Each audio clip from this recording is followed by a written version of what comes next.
اگر ہم یہ جان لیں کہ عقیدہ آخرت جو ہے اس سے مراد کیا ہے اور ضروری کیوں ہے آخر، تو اس حوالے سے میں چاہوں گا مفتی صاحب کچھ ارشاد فرمائیں۔ اعوذ باللہ من الشیطان الرجیم، بسم اللہ الرحمن الرحیم۔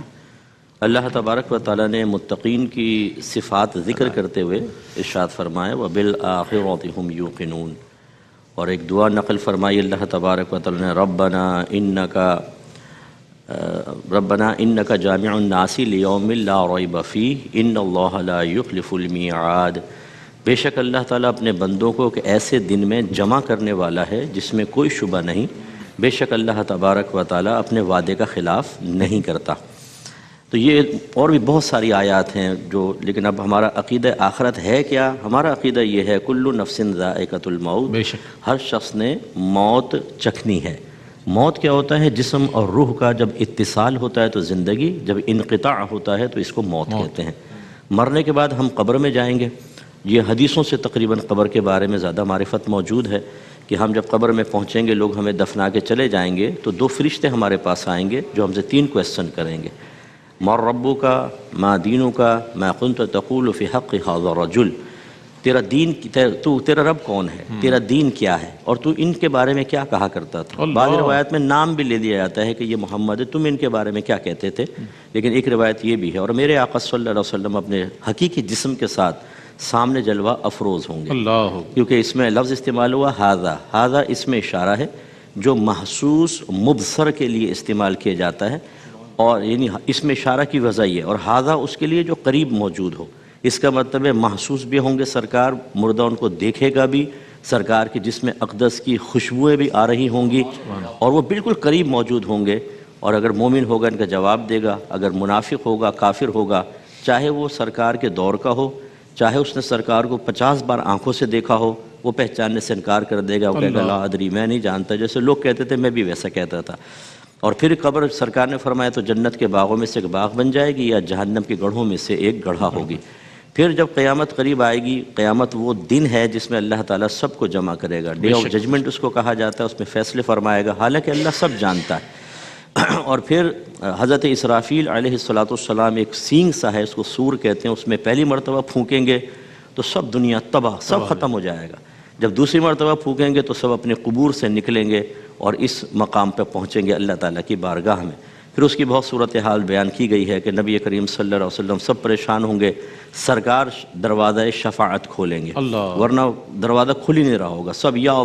اللہ پکار رہے ہوں گے، لیکن اللہ کا ارادہ یہ ہوگا کہ آج یا رسول اللہ المدد کہو گے تو تمہیں مدد ملے گی ورنہ نہیں ملے گی۔ سب ایسی ہو گئی، لمبی طویل حدیث ہے لیکن میں بڑا شارٹ کر کے بیان کر رہا ہوں۔ جب سب کہیں گے یا رسول اللہ المدد تو سرکار فرماتے میں اپنے آپ کو سجدے میں پاؤں گا، اللہ تعالیٰ ارشاد فرمائے گا ارفع رأسک یا محمد سل تعطا اشفع تشفع، اے محمد آپ سر اٹھائیے اور آپ مانگیے، کیا مانگتے ہیں، آپ جو سوال کریں گے آپ کو عطا کیا جائے گا، جس کی شفاعت کریں گے اس کی حق میں آپ کی شفاعت قبول کر لی جائے گی۔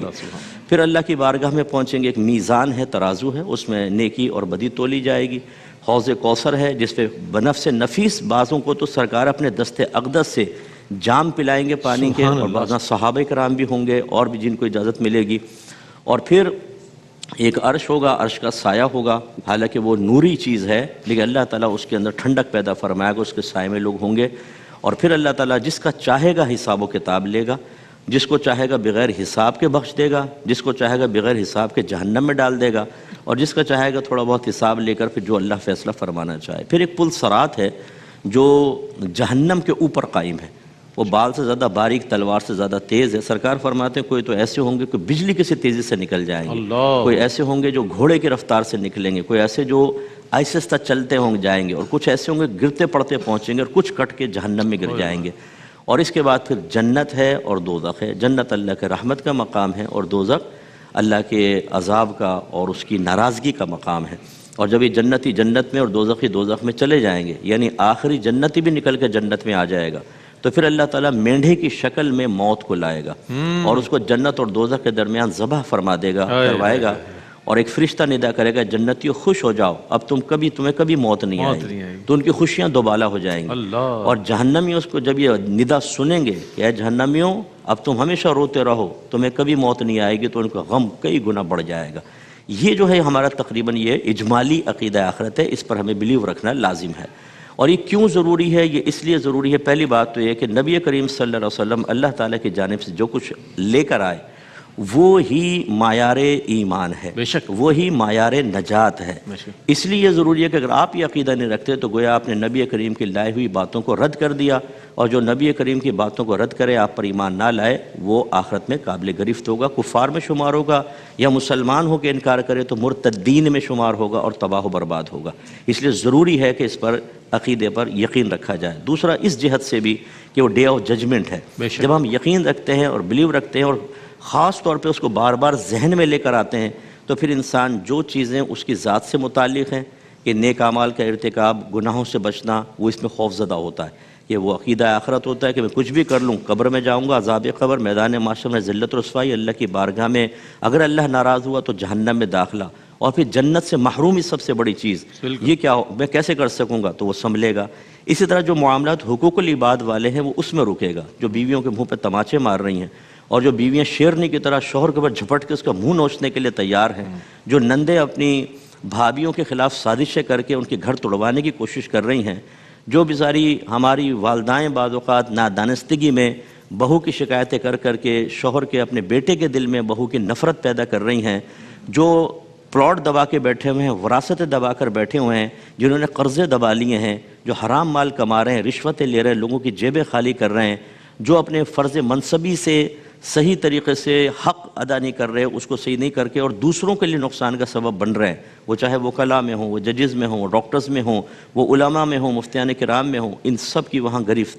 تو اگر یہ ذہن میں ہوگا کہ ہماری گرفت ہو سکتی ہے تو آدمی دنیا میں ہی سب کچھ حساب و کتاب کر کے جائے گا۔ سرکار نے ارشاد فرمایا کہ اگر کسی نے کسی کے اوپر کچھ نکلتا ہو، کوئی ظلم کیا ہو، کوئی مال وغیرہ دبایا ہو، دنیا میں ہی اس کو سب کچھ معاملہ کر جائے،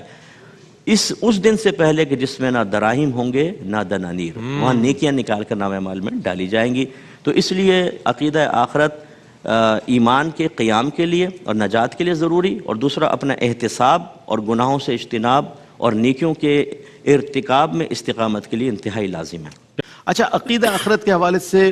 غلط فہمیاں اور غفلتیں بھی پائی جاتی ہیں، یہ اس موضوع کا سب سے اہم سوال ہے۔ قبلہ مفتی محمد اکمل مدنی صاحب اس پر روشنی ڈالیں گے۔ جی بسم اللہ الرحمن الرحیم۔ غلط فہمی کس میں ہے اور کون غفلت اختیار کیے ہوئے، اس کو ہم دو گروہوں میں تقسیم کر سکتے ہیں۔ جی ایک تو وہ جو غیر مسلمین ہیں کہ وہ شدید غلط فہمی کا شکار ہیں، اور ان غلط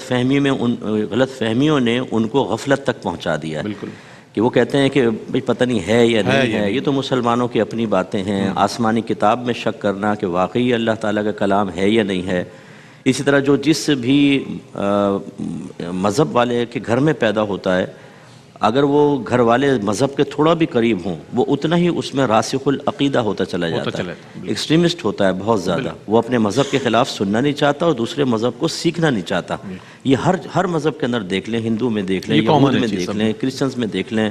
اور جو ملحدین ہیں جو بالکل خدا کے وجود کے بھی منکر ہیں، انہیں آپ دیکھ لیں، جب ان کو خدا کا وجود نہیں مانتے تو آخرت کا وجود کیا مانیں گے؟ اس کا سب سے بڑا نقصان کیا ہوا کہ وہ کفر پر ڈٹے رہتے ہیں، توبہ کی توفیق نہیں ملتی، حق سننا نہیں چاہتے، نصیحت قبول نہیں کرنا چاہتے، اور اسی حالت میں مر جائیں گے۔ اور اللہ نے قرآن میں جا بجا ارشاد فرمایا کہ جو حالت کفر میں مر گیا وہ ہمیشہ ہمیشہ جہنم میں جائے گا۔ اللہ تعالیٰ شرک کو نہیں بخشے گا، اس کے علاوہ جس کو چاہے بخش دے گا، جو بھی گناہ بخشنا چاہے بخشے گا، کبیرہ گناہ، لیکن شرک کو نہیں بخشے گا۔ اس کا مطلب ہے کہ پھر یہ تو گئے، دنیا میں کچھ عیش مل بھی گئے تو آخرت سے بالکل ختم۔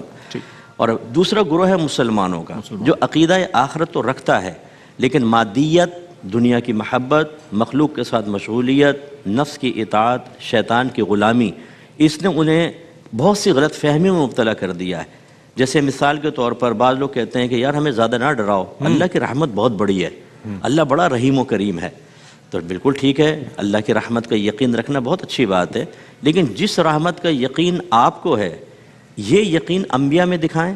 صحابہ کرام میں، اہل بیت اطہار میں، اولیاء عظام میں، کوئی ایک بھی ایسا نہیں ہوگا۔ حالانکہ آپ اس بات کو تسلیم کریں گے کہ آپ سے کہیں زیادہ انہیں اللہ کی رحمت کا یقین تھا، لیکن ان کی فکر آخرت میں کوئی کمی واقع نہ ہوئی، لیکن اس رحمت کے نامناسب اور ناجائز یقین نے آپ کو غافل کر دیا۔ اب سارا دن آپ شیطان کی اطاعت کرتے ہیں، اللہ تعالیٰ کا کہنا ماننے کے لیے تیار نہیں ہے۔ اسی طریقے سے حکمران اگر ہیں انہیں آپ دیکھیں کہ جب عقیدہ آخرت کمزور پڑتا ہے اس کے بارے میں شیطان غلط فہمی ڈالتا ہے، ضروری تو نہیں کہ تو پکڑا جائے، ارے اللہ بخش بھی سکتا ہے۔ وہ بنی اسرائیل کا واقعہ یاد کر لیا، ایک آدمی نے کوئی بھی نیکی نہیں کی تھی، اللہ نے اس کو بھی بخش دیا، تو بھی تو بھی بخشا جائے گا۔ فرعون سے کہا گیا نرمی سے بات کرنا اس سے، اور فرعون کے لیے یہ بات آ رہی تو ہم تو معمولی گناہگار ہیں۔ جی ہاں، تو لوگوں پہ ظلم ہی ظلم، ظلم ہی ظلم، ناانصافیاں، اور پھر کرپشن، جو کرپٹ آدمی ہوتا ہے اتنا پیسہ وہ لوٹتا جاتا ہے، لوگوں کی زندگیاں تنگ کرتا جاتا ہے، حالانکہ وہ پوری زندگی اس کا 1% بھی استعمال نہیں کر سکتا۔ کسی نے بالکل ٹھیک کہا کہ جس کو دنیا کی محبت اس کے دل میں جڑ پکڑ جائے، وہ استعمال کرنے کے لیے نہیں، صرف جمع کرنے اور اگلی نسلوں کے لیے چھوڑنے کے لیے پیسہ کماتا ہے، اور وہ جمع کر لیتا ہے، چھوڑ کے چلا جاتا ہے، پھر اپنے بچوں کو یہی درس دیتا ہے کہ تم بھی ایک اس کا تھوڑا سا حصہ استعمال کرنا، اس کو چھوڑ جانا اگلی نسل کے لیے۔ اس طرح دنیا ختم ہو جائے گی، اس سے کبھی استفادہ نہیں ہو سکتا، اور آخرت کی بربادی کا سامان بھی۔ اسی طرح جو ظلم کر رہے ہیں، جو بھی میں نے تھوڑی دیر پہلے بھی ذکر کیا اور بھی ہمارے اکابرین نے ذکر کیا، کہ جو ظلم ہے یہ کب زیادہ بڑھ جاتا ہے؟ جب آدمی آخرت کے بارے میں غلط فہمی اور غفلت کا شکار ہو جاتا ہے۔ میں پھر معذرت کے ساتھ ناراض مت ہوں کہ وہ بچے جو اپنے ماں باپ کے سینے پر چڑھ کے گفتگو کر کے انہیں ان کی کمزوریوں کا احساس دلا رہے ہیں، یہ آخرت سے غافل نہ ہوتے تو کبھی ایسا نہ کرتے۔ میدان محشر میں سرکار نے فرمایا کہ ایک باپ اور ایک بیٹے کو کھڑا کیا جائے گا، اس بیٹے نے باپ کی نافرمانی کی ہوگی تو اللہ تعالیٰ باپ سے فرمائے گا کہ اس کی نیکیاں نکال لے، تو وہ باپ تمنا کرے گا کہ کاش اس نے میری اور زیادہ نافرمانی کی ہوتی تو میں اس کی اور نیکیاں لے جاتا۔